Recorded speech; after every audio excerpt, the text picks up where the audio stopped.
हम इंद्रियों पर निग्रह करते हैं। आंख बंद कर लेंगे, कान बंद कर लेंगे,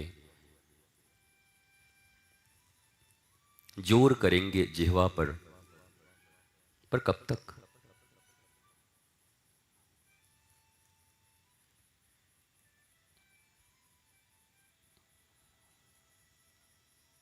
केवल दमन से कभी भी इंद्रियों को जीता नहीं जा सकता है।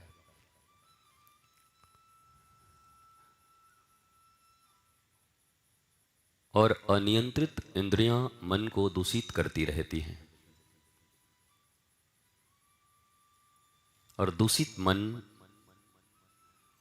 मनुष्य को ईश्वर से दूर रखता है। और इस कारण उसके कर्म सुकर्म नहीं होते, दुष्कर्म होते हैं। और इसके परिणाम में उसे दुख की प्राप्ति होती है। दुख हमें दिखाई पड़ता है कि मिला, पर क्यों मिला इसका हम अन्वेषण नहीं करते, विश्लेषण नहीं करते।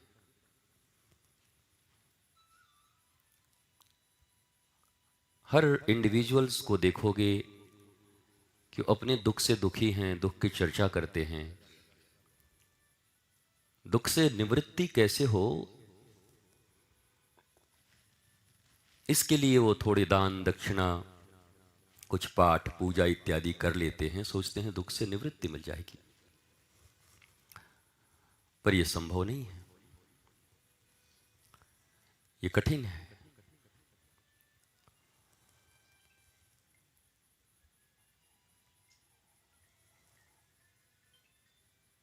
इसलिए इसका मूल कारण ढूंढकर मूल उपचार करना जरूरी है।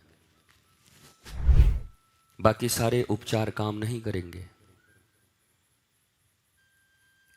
जीवन गुजर चुका है, भैया आगे देखो, डिस्टर्ब होता है।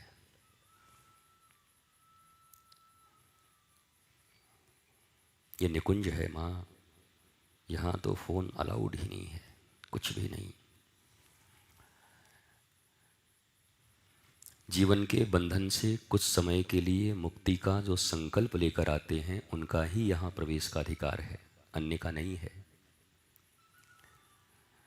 जो कुछ समय तक संकल्प लेकर आए हैं कि मुझे कोई जंजीर नहीं चाहिए, मुक्त होकर किशोरी के इस कृपा के छांव के तले मुझे बैठना है, और मुझे उनकी कृपा को प्राप्त करना है। भगवान बहुत अच्छे हैं, राधा रानी बहुत अच्छी हैं, बहुत करुणावान हैं। पर एक खतरनाक बात है, ये भी वाले लोग नहीं हैं।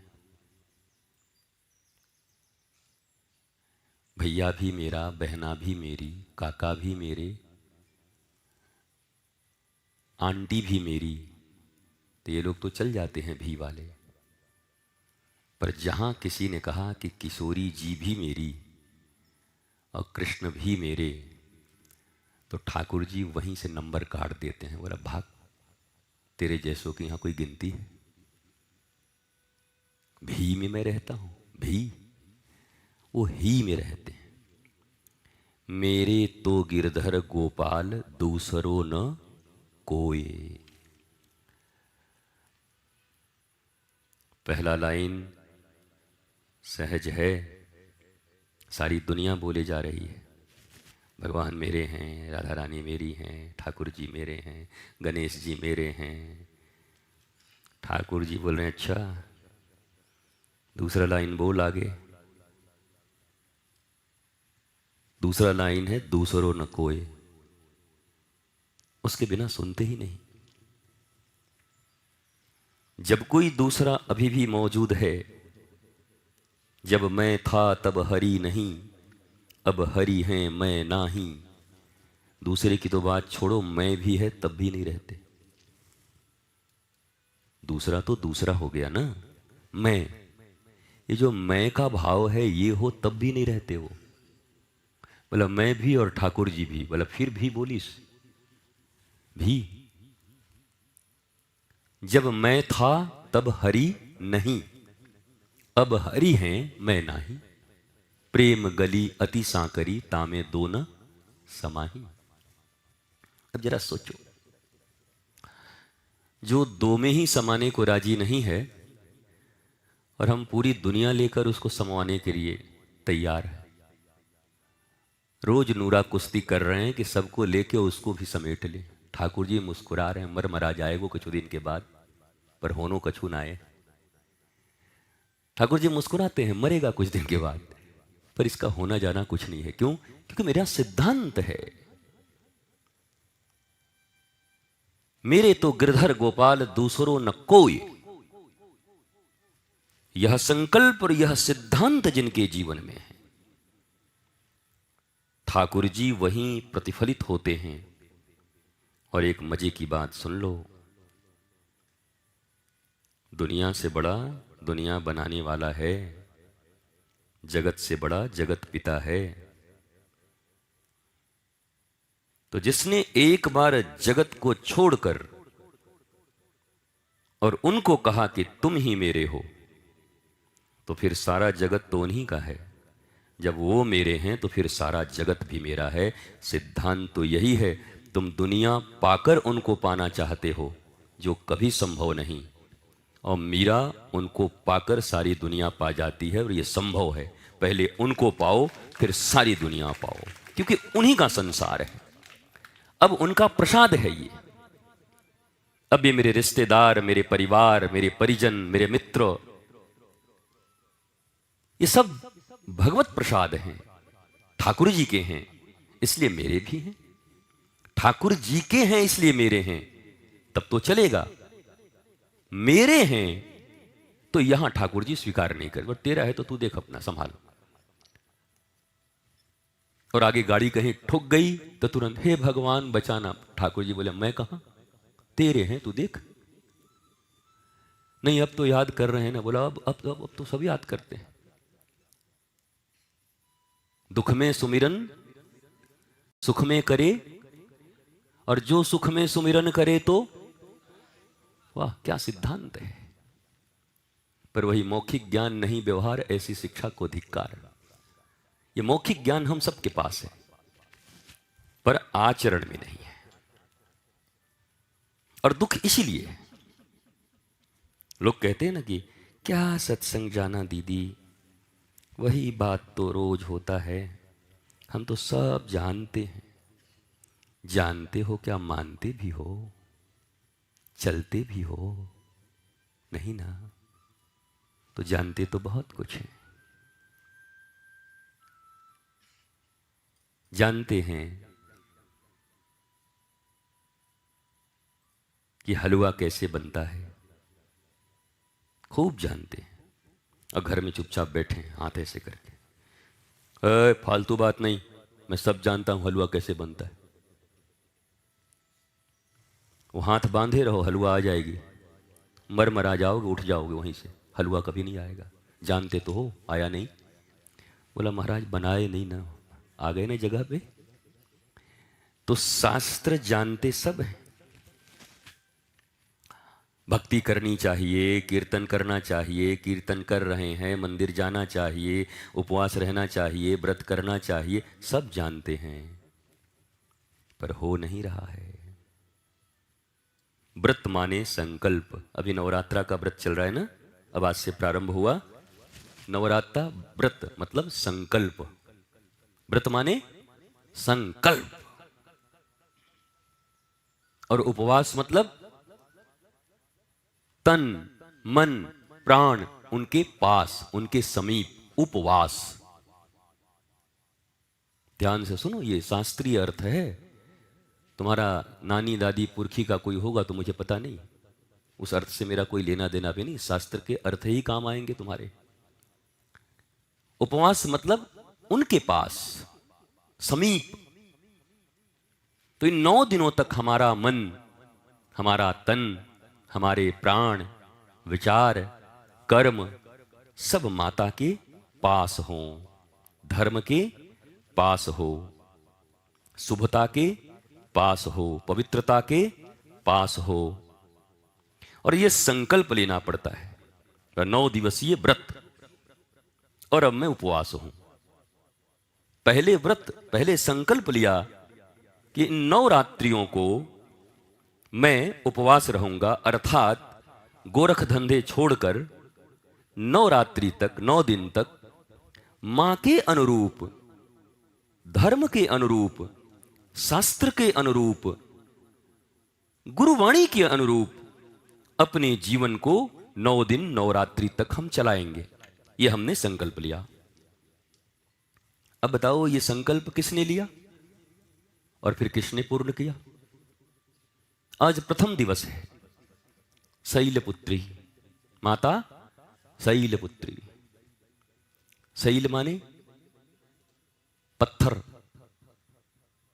हिमालय। पुत्री माने पुत्री, हिमालय की पुत्री। कौन है? उमा, पार्वती।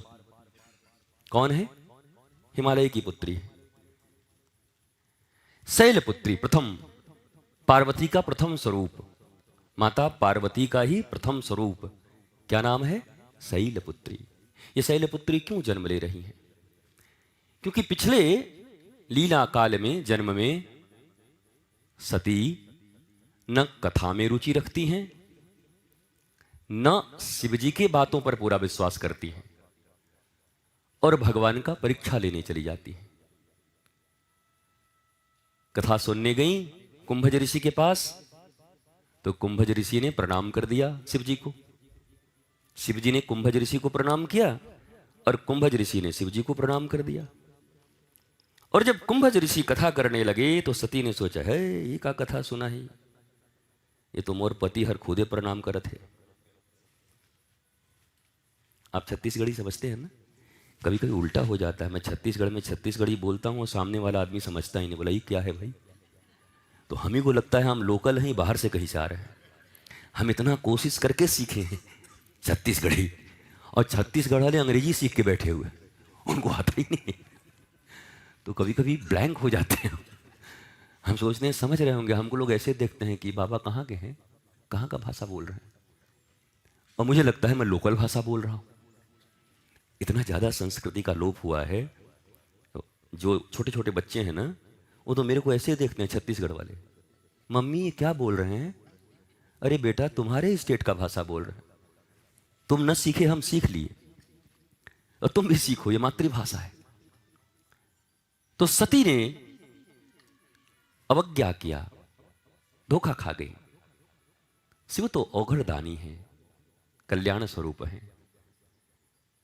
भगवान ने स्वयं प्रणाम किया गुरु रूप में कुंभज ऋषि को कि आज मैं कथा सुनने आया हूं आपके पास, व्यास जी कथा सुनाइए।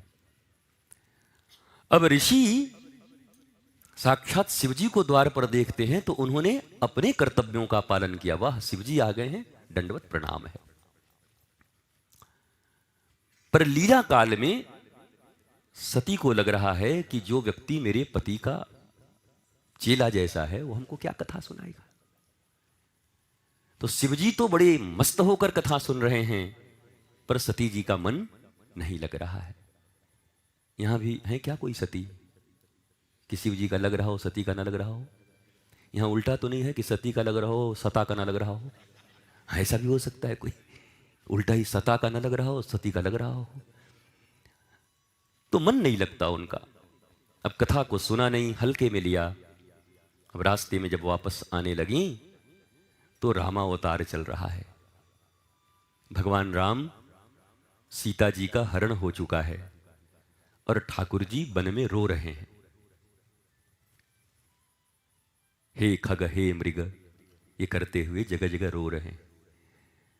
तो शिव जी और माता पार्वती आकाश मार्ग से जा रहे हैं। नीचे देखा कि लीला चल रही है, तो शिव जी ने कहा, जय सच्चिदानंद, जय हो परमानंद।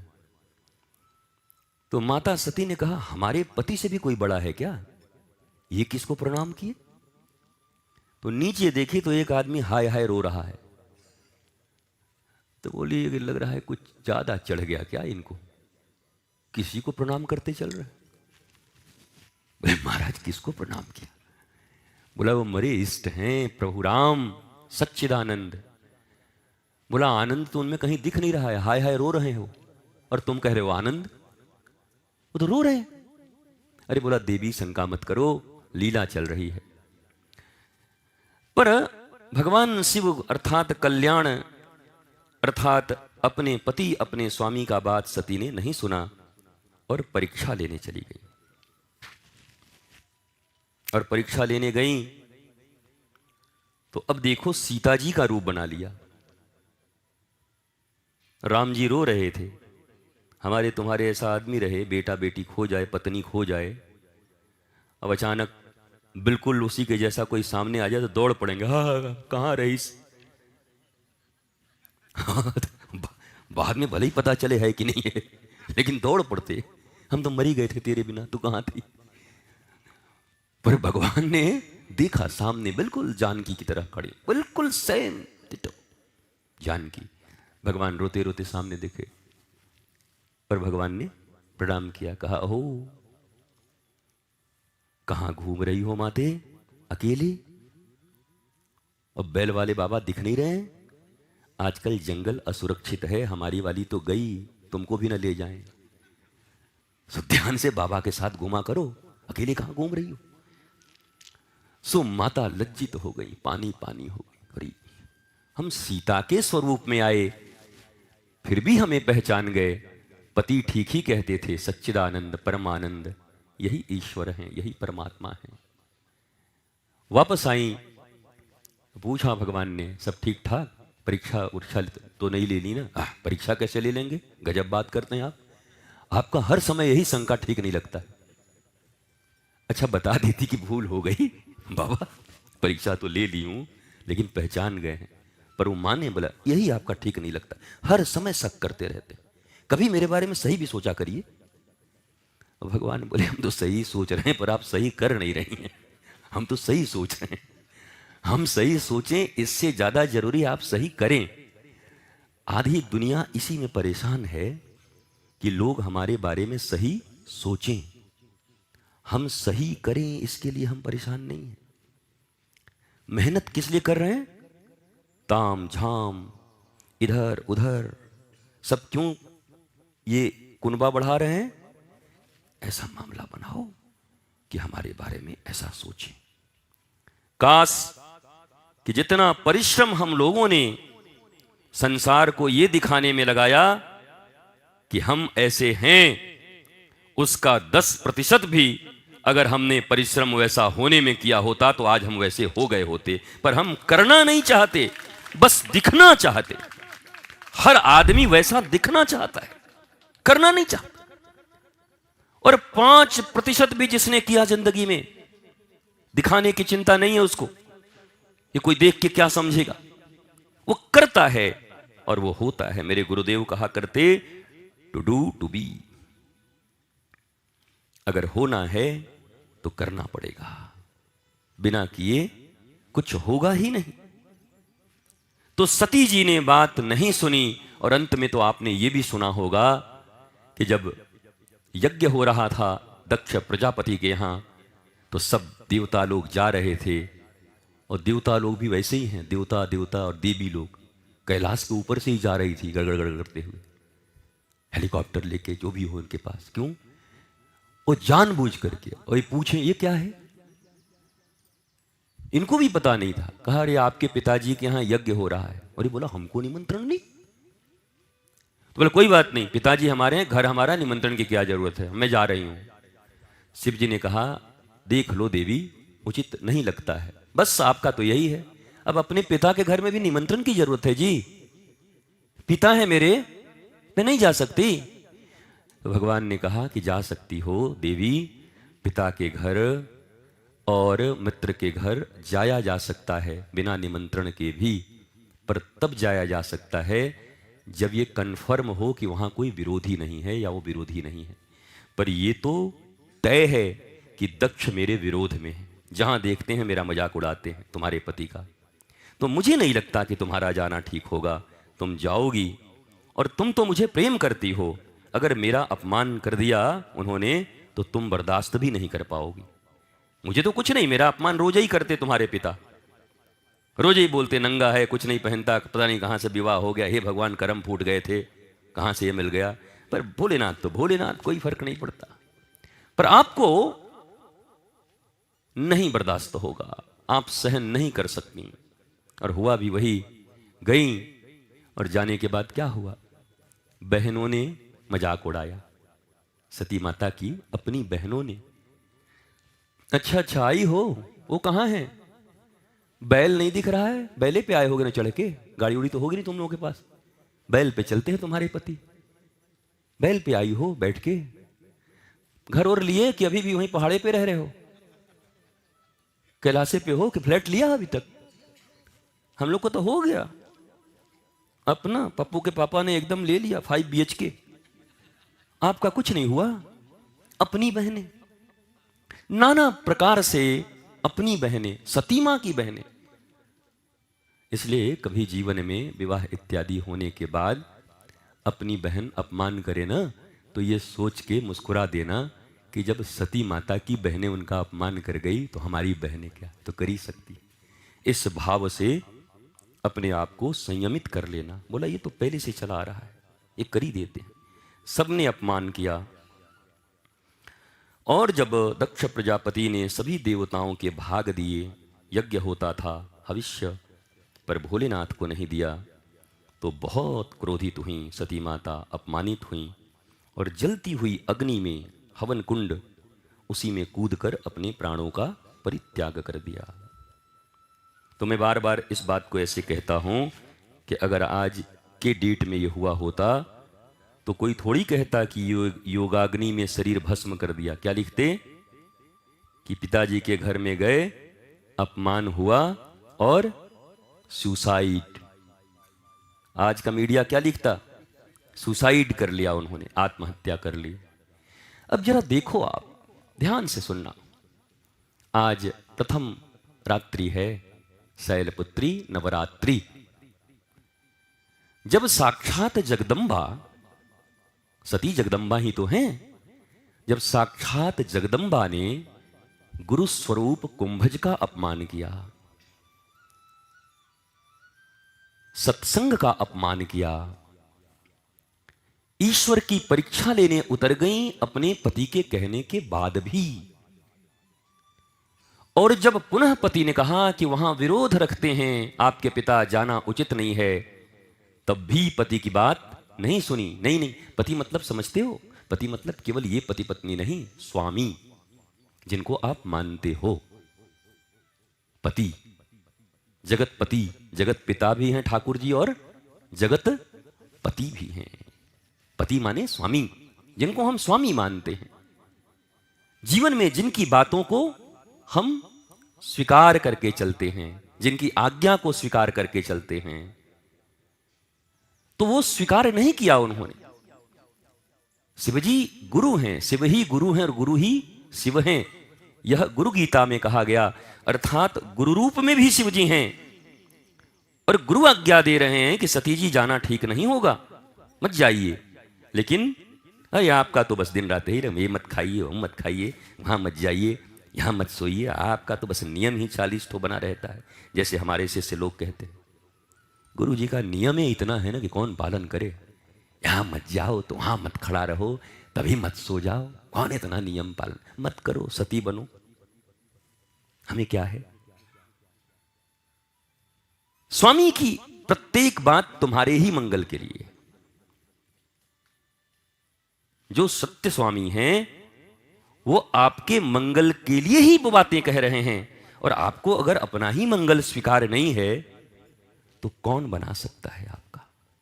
इस दुनिया में बड़े से बड़े गुरु भी उस शिष्य का कुछ नहीं बना सकते जो शिष्य गुरु को सुनने को राजी नहीं है, मानने को राजी नहीं है, चलने को राजी। गुरु कितना भी बड़ा हो, गुरु कितना भी शक्ति संपन्न हो, शक्तिमान हो, पर शिष्य अगर राजी नहीं है तो गुरु उसका मंगल नहीं कर सकते। आपने घरों में कभी नहीं सुना, अरे हम क्या बोले इसके बारे में, भगवानों इसको नहीं समझा सकते। कहते हैं ना, घर में कभी कभी नाराज होते हैं तो बेटे बेटी के लिए, हे भगवान, इसको भगवान भी नहीं समझा सकते। अब समझो भगवान ही नहीं समझाते तो गुरु जी क्या करेंगे। तो स्वीकार तो शिष्य को ही करना होता है। इसलिए पुनः फिर कहता हूं, गुरु और शिष्य में महान कौन? तो मैं कहता हूं शिष्य। अगर वो न माने तो गुरु जी कर क्या लेंगे? शिव जी बड़बड़ाते रह गए, रावण कुछ माना? बीच बीच में शिव जी कहते, अरे भाई रावण ये ठीक नहीं है। जटाटवी, चुपचाप हम कर रहे हैं ना, सुना रहे हैं कि नहीं श्लोक, रुद्राभिषेक हम कर रहे हैं ना, शांत रहिए। गुरु जी भी कहे, कौन इससे लड़े, कर भाई, कौन बकबक करे, सुनने को राजी ही नहीं है, बड़ा पूजा करना, चुप रहिए, फालतू मत बोला करिए। तो रावण कभी सुनता ही नहीं था। अच्छा, गुरु जी को, जो सदगुरु हैं, सच्चे गुरु हैं, उनको तुम्हारी संपत्ति नहीं चाहिए। ध्यान से सुनो, कभी जीवन में पहचान भी करनी हो ना, तो विपरीत से विपरीत समय में भी तुम्हारी संपत्ति की चाह नहीं रखते वो, तुम्हारी शक्ति की चाह नहीं रखते वो, तुम्हारी समृद्धि से कुछ उनकी शोभा हो जाए, कुछ उनके काम में तुम आ जाओ, वो नहीं चाहते। उनकी एक ही आकांक्षा होती है, एकमात्र, कि यह समर्थ गुरु के शरण में आया है और भगवान की बदनामी होगी कि गुरु के शरण में आने के बाद भी जीव का मंगल नहीं हुआ। तो गुरु की एक ही आकांक्षा होती है कि जो धर्म का पथ मैं इसे बता रहा हूं, जो सतमार्ग मैं इसे बता रहा हूं, इसके ही जीवन के लिए सत्यम शिवम सुंदरम के पथ पर चलने का जो सिद्धांत इसे दे रहा हूं, बस वो उसे स्वीकार करके उस पथ पर चल पड़े, मुझे कुछ नहीं चाहिए। इस प्रकार की भावना से जो निरंतर तुम्हारे भीतर धर्म, आध्यात्म और सत्य को प्रतिष्ठित करने में लगे हुए हैं, वास्तव में सदगुरु कहलाने के वही अधिकारी हैं। बाकी तो गुरु घंटाल घूम ही रहे दुनिया में, बाकी तो फिर गुरु घंटाल की कमी है ही नहीं। माल एक हाथ से ले, एक हाथ से देओ, माल लाओ। लेकिन याद रखो,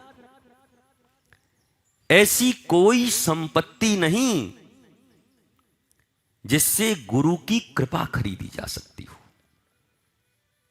एकमात्र समर्पण है, सरेंडर टू हिम, उनके प्रति पूर्ण समर्पण।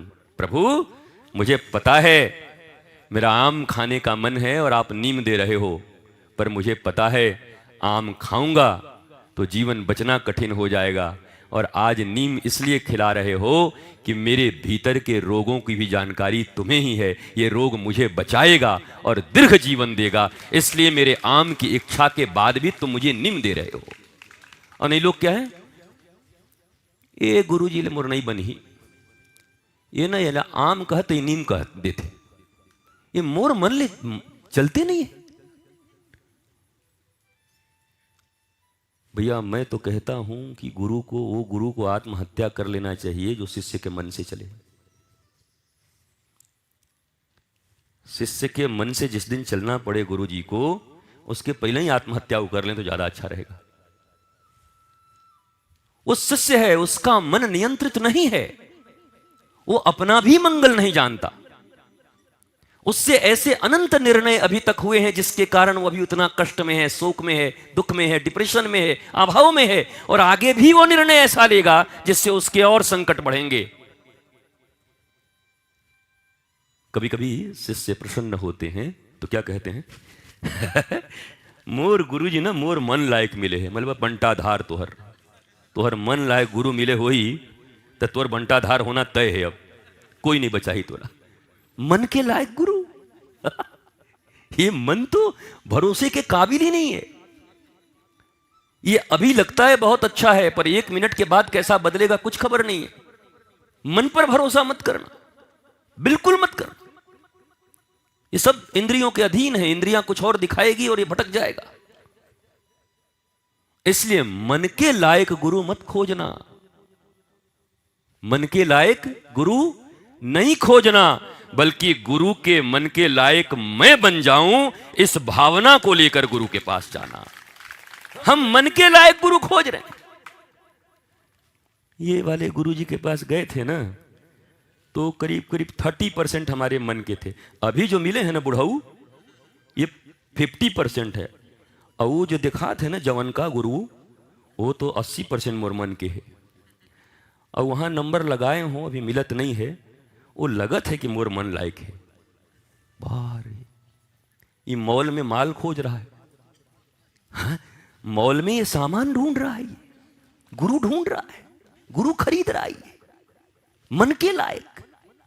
अरे अगर याद रखो, उस दिन नारद जी के मन के लायक भगवान हो गए होते, जिस दिन बीना ऊना रख करके, जैसे मैंने रख दिया है, बीना रख दिया नारद जी ने, और रख के क्या कहा, अब तो गृहस्थी करेंगे। भगवान बोले बुद्धि इसकी खराब हो गई भी लग रहा है। नारायण नारायण कर रहा था, अचानक इसकी बुद्धि खराब हो गई है। तो आके बोले ठाकुर जी, हमारी भक्ति में कोई शंका है आपको? 24 घंटे नारायण नारायण करने वाला इस पृथ्वी पर कौन है? तुम हो नारद, है ना? हाँ। तुम माना था ना? बोला हाँ माना था। तो मोर इतना मजदूरी के आज मोला भुगतान चाहिए। भगवान बोले तो भगत था, मजदूर कब से हो गया, बुद्धि इसकी खराब हो गई, कह रहा हमको भुगतान करो। बोला क्या चाहिए? बोला अपना रूप दे दीजिए। अब एक देख के आया हूं कन्या, बस आपका वाला रूप लेके जाऊंगा, बरमाला मोरे गला में आई। और कन्या भी भगवान ही है, वो भगवान ही अपना रूप बनाए हुए हैं। भगवान बोले वाह रे, हम तो पहले ही से तेरे गले में हैं, तू मेरे गले में है, अब दोबारा काहे बदलने के चक्कर में है भाई तू। तो भगवान ने कहा ठीक है, नहीं मानोगे? बोला नहीं मानेंगे, भक्ति किए हैं तो दो, फ्री में थोड़ी किए भक्ति, दो। लेकिन अब नारद जी ने भक्ति किया था सचमुच। देखो, जो सच में भक्ति करता है ना, भगवान नाम लेता है ना, कभी अगर बुद्धि फिर भी जाए तो 1 मिनट के लिए फिर भी विवेक काम कर जाता है। बोले तो जरूर, पर विवेक ने कहा धीरे से कि जेहि विधिनाथ होई हित मोरा। ए प्रभु, रूप अपना दे दीजिए, लेकिन कह दिए कि जेहि विधिनाथ होई हित मोरा, जिसमें मेरा हित है वो करिए। भगवान ने कहा बस अब हम सब कर देंगे। तो ही भगवान ने बंदर का रूप बना दिया। बताओ महाराज, ये नारद जी खुद का रूप रहता तब भी चांस था कि बरमाला डल जाता। नारद जी सुंदर थे, खुद ही ऋषि थे, खुद ही सुंदर थे। भगवान ने वो संभावना भी खत्म कर दिया, एकदम बंदर बना दिया, ऐसे लंगूर। और बरमाला डली नहीं तो क्रोधित हो गए, बोले इतनी भक्ति करने के बाद भी एक चीज मांगा और नहीं दिया।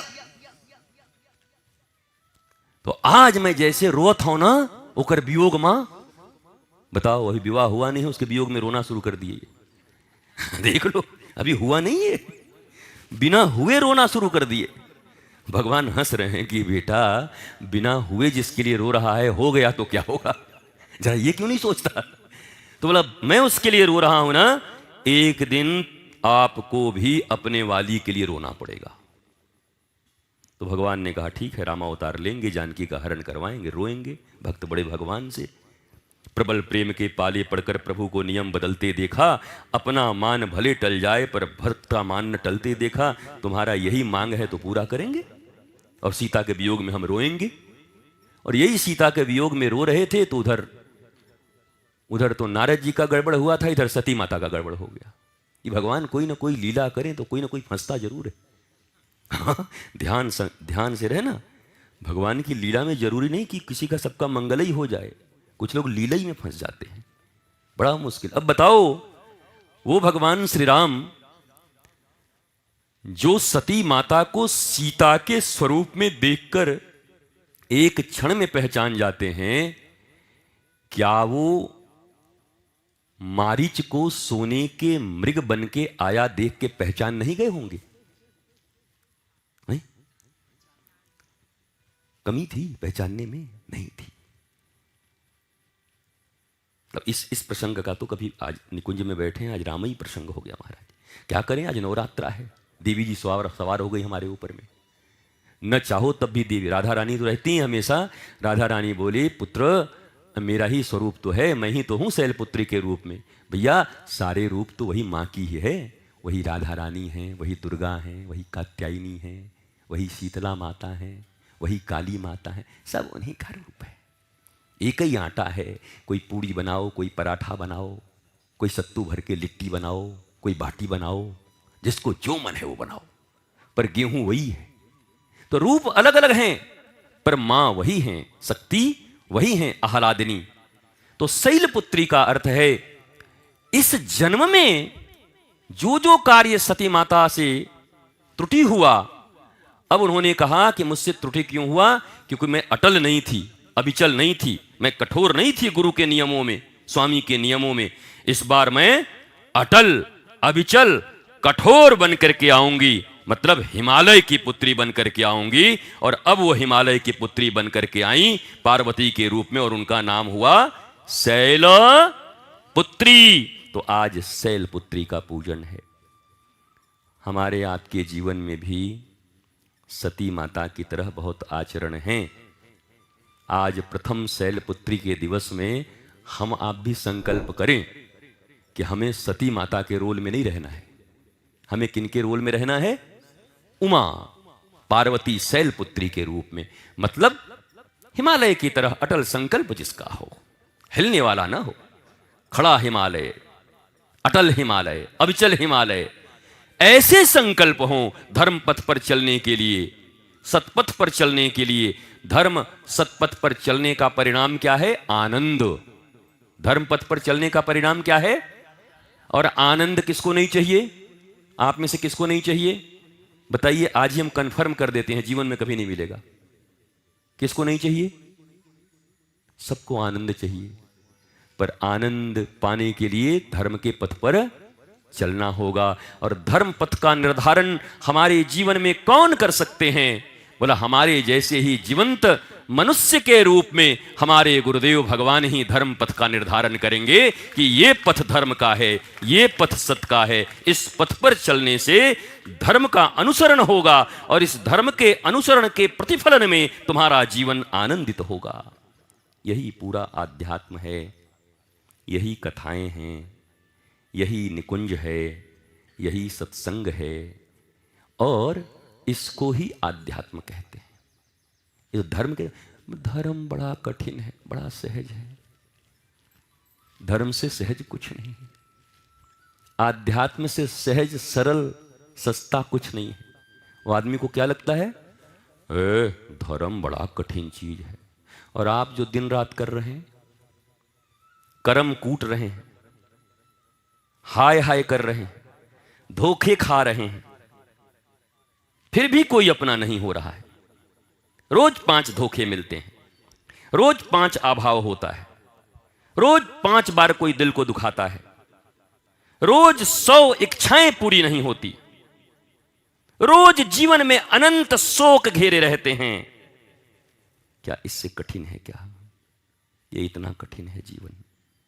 और धर्म, आध्यात्म का पथ बड़ा सहज है, पर पता नहीं अभ्यास न करने के कारण और गुरु में निष्ठा न होने के कारण जो सरल है, जो इजी है, जो आसान है, वो हमको कठिन लगता है।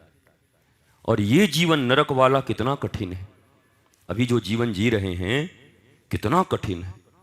उससे उधार, उससे बात सुनना, उसने हमारी बात नहीं सुनी, इसका ये नहीं, हे भगवान हम हार गए, हे भगवान हमारी लॉटरी नहीं लगी, हे भगवान वो फेल हो गया, उसकी नौकरी क्यों नहीं हुई, हे भगवान ये बीमारी कैसे हो गई, उसका घर कैसे बन गया।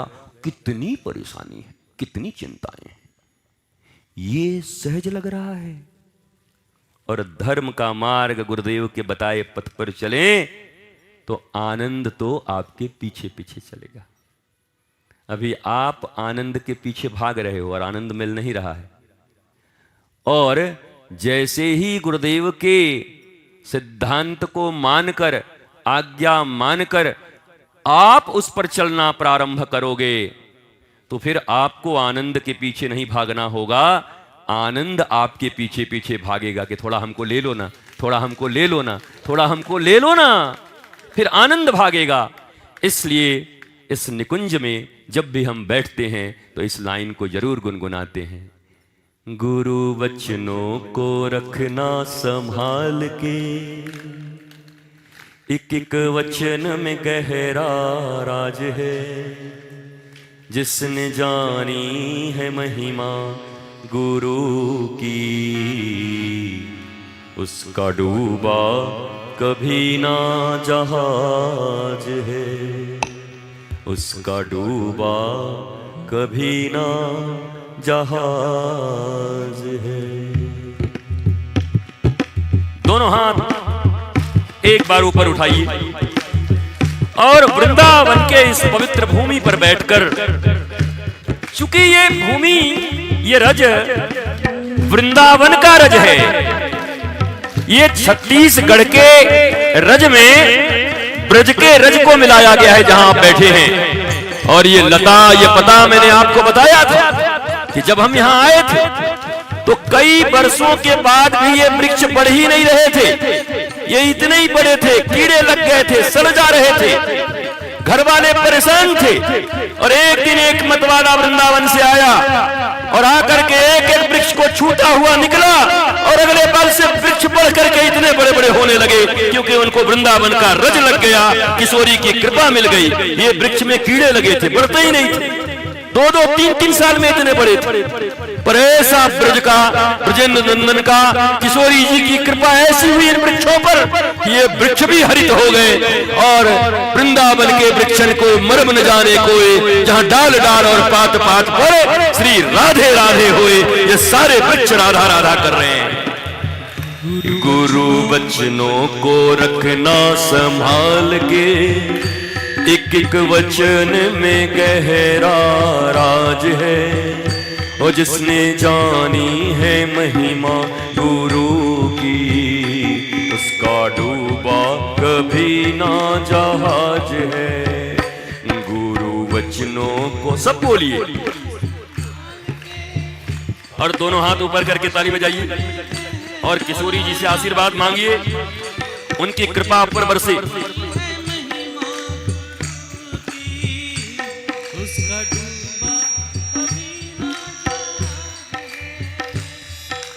बीज पड़े और अंकुर न फूटे, ऐसा कभी नहीं हो सकता। बीज पड़े अंकुर न फूटे, ऐसा कभी नहीं हो सकता। बीज पड़े और अंकुर न फूटे, ऐसा कभी नहीं हो सकता। बीज और अंकुर न फूटे, ऐसा कभी नहीं हो सकता। कर्म करे और फल ना भोगे, ऐसा कभी नहीं हो सकता। कर्म करे,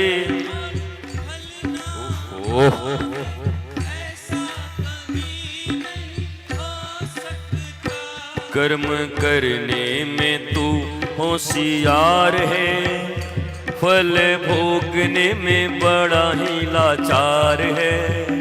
और जिसने जानी है महिमा गुरु की, उसका डूबा कभी ना जहाज है। गुरु वचनों को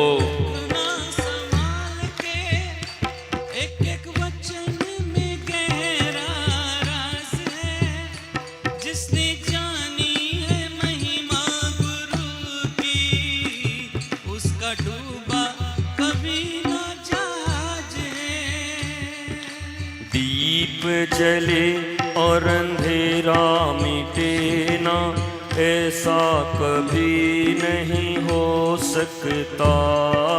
दीप चले और अंधेरा मिटेगा, ऐसा कभी नहीं हो सकता। ज्ञान सुने और विवेक न जागे, ऐसा कभी नहीं हो सकता। ज्ञान सुने और विवेक न जागे, ऐसा कभी नहीं हो सकता। जिसकी रोशनी से रोशन जहान है, मेरे गुरुवर ही मेरे प्राण हैं। और जिसने जानी है महिमा गुरु की, उसका डूबा कभी ना जहाज है। गुरु वचनों को संभाल के एक एक वचन दोनों हाथ से ताली बजाइए। राज है जिसने जानी है महिमा गुरु की, उसका डूबा कभी ना जहाज है। गुरु परिपूर्ण समर्पित तू हो जा, धोखा कभी नहीं खा सकता। गुरु परिपूर्ण समर्पित तू हो जा, धोखा कभी नहीं खा सकता। लक्ष्मण रेखा गुरुवाणी की हो तो, लक्ष्मण रेखा गुरुवाज्ञा की हो तो, लक्ष्मण रेखा सत्संग की हो तो, रावण कभी नहीं आ सकता। लक्ष्मण रेखा सत्संग की हो तो, रावण कभी नहीं आ सकता। अब तो होता ये हर पल ने जानी है महिमा गुरु की, उसका डूबा कभी ना जहाज है। गुरु वचनों को रखना संभाल के, आवाज एक एक वचन बहुत बढ़िया, बहुत बढ़िया। राज है जिसने जानी है महिमा गुरु की, उसका डूबा कभी ना जहाज है।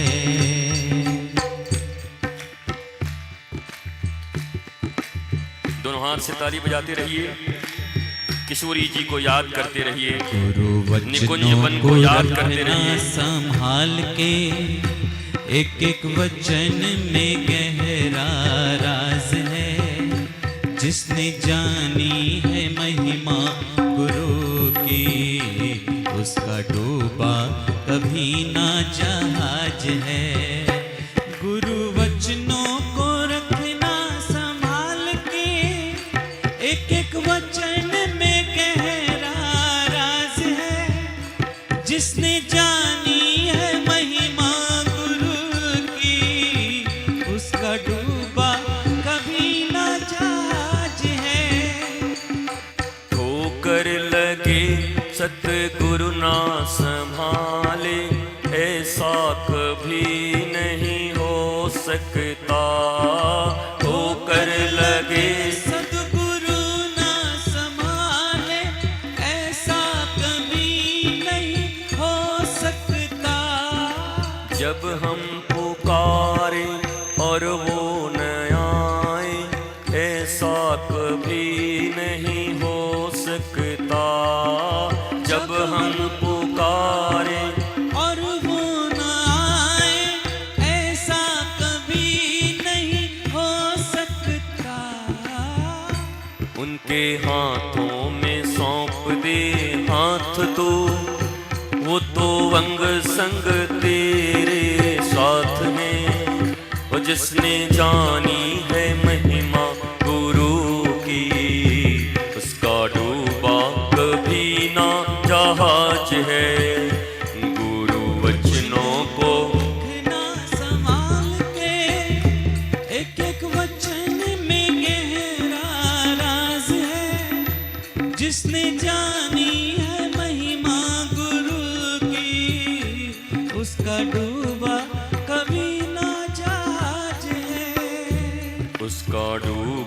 कभी ना जहाज है, उसका डूबा कभी ना जहाज है। और जिसका डूबा जहाज है उससे किनारा करके रहना। दुनिया में बहुत ऐसे लोग हैं जिनको गुरु वचनों पर आस्था नहीं है, जो गुरुवाणी को नहीं मानते, जो सत्संग का आश्रय नहीं लेते। वो रहते तो हैं और कहते तो हैं, रहते भी हैं और कहते भी हैं कि मैं हूं, पर गुरु आज्ञा से उनका कोई मतलब नहीं होता। गुरु में आस्था नहीं होती, वो मनमौजी लोग होते हैं और उनका जहाज डूब जाता है। तो अगर अपने जहाज को ठीक रखना चाहते हो तो डूबे जहाज वाले लोगों के साथ मत रहना। इनका नाम डीजे है, डूबे जहाज। तो इन डीजे से थोड़ा दूर रहना। ये डीजे लोग बड़े खतरनाक होते हैं। ये कहेंगे मैं इतने समय से हूँ, मुझे क्या मिला? तो उनसे पूछना कि लगता है ये ऐसा कह रहा है, इसको कुछ नहीं मिला। तो कहना गुरु वचनों को रखना संभाल के, एक एक वचन में गहरा राज है। जिसने जानी है महिमा गुरु की, उसका डूबा कभी ना जहाज है। और ये क्या कह रहा है? मैं बर्बाद हो गया, मेरा जहाज डूब गया, मैं इतने समय से हूं, मुझे मिला क्या? तो समझ लेना कि ये एक एक वचन क्या, एक वचन को भी संभाल के नहीं रखा, नहीं तो कभी जहाज डूबता नहीं। सावधान हो जाना। कहते हो ना कि गुरुजी कैसे पहचाने कि ये गुरु भक्त है कि नहीं, हरि भक्त है कि नहीं, इसका संग करे कि नहीं, ये मंथरा है कि नहीं? तो मंथरा अपना परिचय खुद देते हैं, बातचीत के क्रम में खुद दे देंगे।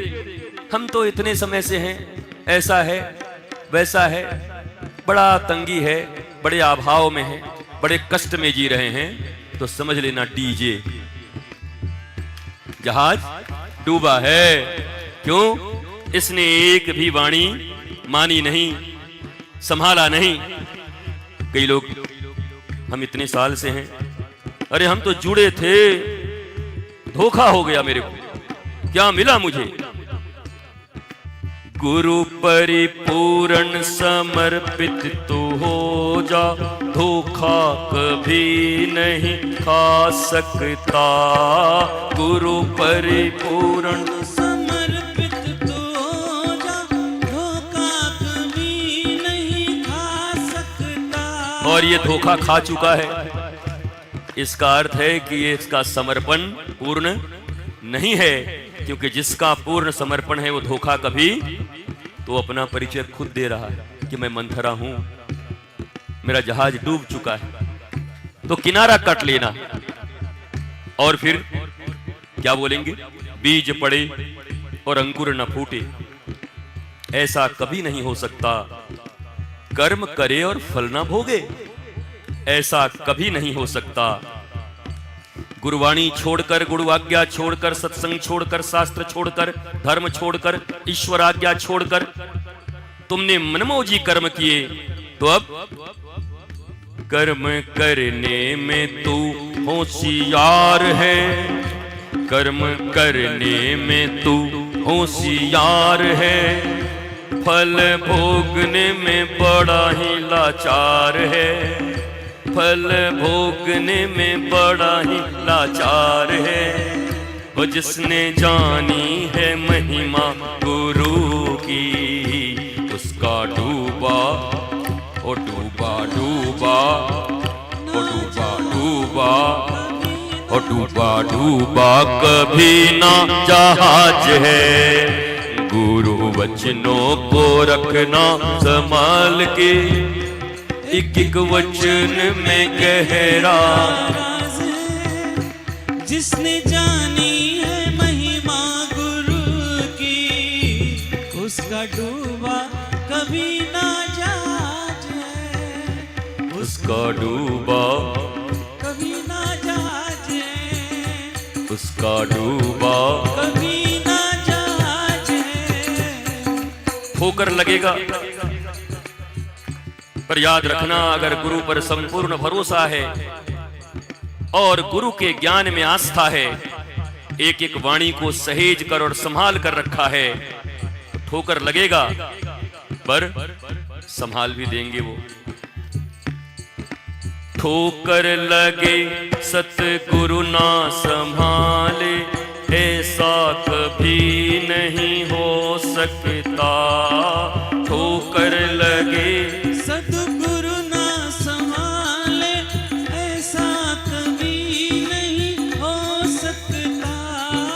अच्छा, उनकी वाणी कभी मानी नहीं, कभी सुना नहीं, कभी आस्था रखी नहीं, मनमौजी चाल चलन, और दुख में पड़े तो खूब पुकार रहे हैं, तो नहीं आएंगे। कहां आएंगे? जिसने एक एक वचन संभाल के रखा हो। कहां आएंगे? जिसने जानी है महिमा गुरु की, और ऐसा किसी का जीवन है। तब क्या होगा? जब हम पुकारे और वो न आए, ऐसा कभी नहीं हो सकता। जब हम पुकारे और वो ना आए, ऐसा कभी नहीं हो सकता। उनके हाथों में, उनके हाथों में, उनके हाथों में सर्वधर्मान् परित्यज्य मामेकं शरणं व्रज, अहं त्वा सर्वपापेभ्यो मोक्षयिष्यामि मा शुच। अहं त्वा सर्वपापेभ्यो मोक्षयिष्यामि मा शुच। उनके हाथों में, उनके हाथों में, उनके हाथों में सौंप दे हाथ तू, वो तो अंग संग तेरे साथ हैं। जिसने जानी है महिमा गुरु की, उसका डूबा कभी ना जहाज है। गुरु वचनों को दोनों हाथ ऊपर करके गाइए एक बार। वचन में गहरा राज है, जिसने जानी है महिमा गुरु की, उसका डूबा कभी ना जहाज है। गुरु वचनों को रखना संभाल के,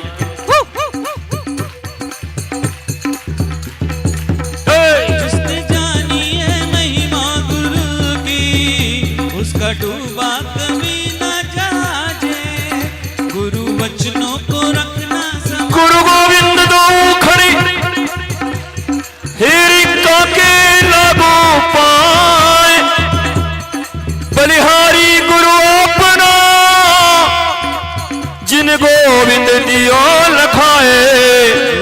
हो बलिहारी गुरु अपनो वचन में जिन गोविंद दियो लखाए। गुरु की, उसका डूबा कभी ना जहाज है। गुरु बिन ज्ञान कहां से पाऊं, गुरु बिन ज्ञान कहां से पाऊं, गुरु बिन ज्ञान कहां से पाऊं। बिन गुरु ज्ञान कहां से पाऊं, बिन गुरु ज्ञान कहां से पाऊं, बिन गुरु ज्ञान कहां से पाऊं, बिन गुरु ज्ञान कहां से पाऊं। दीजो दान, दीजो दान, दीजो दान, हरि गुण गाऊं, हरि गुण गाऊं, गुरु गुण गाऊं, मैं शीश नवाऊं, गुरु गुण गाऊं, मैं शीश नवाऊं। श्री राधा, श्री राधा, श्री राधा, श्री राधा, ओ श्री राधा, राधा, श्री राधा, श्री राधा, श्री राधा, श्री राधा, राधा, राधा, श्री राधा।